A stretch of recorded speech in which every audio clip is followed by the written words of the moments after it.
Hello and welcome to this channel. I hope you enjoy this story. I'm going to try and upload each day.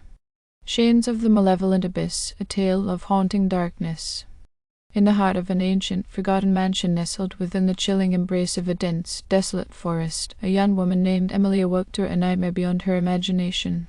Her senses swam back to her, one by one, and the stark reality of her situation sent shivers down her spine. She was shackled to a rusted iron bed, its cold and unforgiving touch seeping through her skin like an omen of impending doom. Emily's mind raced, trying to unravel the foggy memories that had led her here. But all she could recall was a hazy evening with friends, laughter, and a sense of safety. Now she was engulfed in darkness, save for the dim, flickering light that danced erratically across the room, casting eerie shadows on the decaying walls. The air hung heavy with a putrid stench that clawed at her throat and made her gag. As Emily strained her eyes to pierce through the obscurity, she began to feel the weight of another presence, an insidious force that stirred unease in the pit of her stomach. Her heart pounded like a drumbeat of dread as she realized she was not alone. Shapes and movements flitted at the periphery of her vision, formless and grotesque, blending seamlessly with the blackness. Whispers slithered into her ears, whispers that were neither human nor animal, but something entirely otherworldly. The chains that bound her seemed to tighten, as if they were sentient beings with malevolent intentions.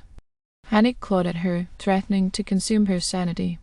She struggled against the restraints, her breath coming in ragged gasps as she fought to break free from the merciless grip of the room. And then, from the shadowy recesses, emerged a figure. Tall and gaunt, it moved with an unnatural fluidity, gliding across the floor without making a sound. Its eyes were twin orbs of malevolence, glowing like dying embers.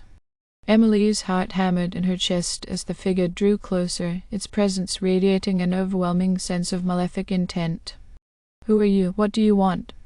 Emily's voice quivered, barely audible, but the figure didn't respond. It continued its advance, its gaze fixated on her with an intensity that sent shivers coursing through her veins. As the figure reached the foot of the bed, Emily's terror intensified. She felt a cold, spectral touch against her cheek, and a stifled scream escaped her lips. The figure's hand traced her jawline, its fingers ice-cold and clammy. It leaned in closer, its breath a fetid gust that assaulted her senses. "You are mine now," a voice hissed, a voice that seemed to emanate from the very walls themselves. The words reverberated in Emily's mind, a haunting promise of captivity and torment. Desperation and fear collided within Emily's psyche, igniting a primal instinct to survive.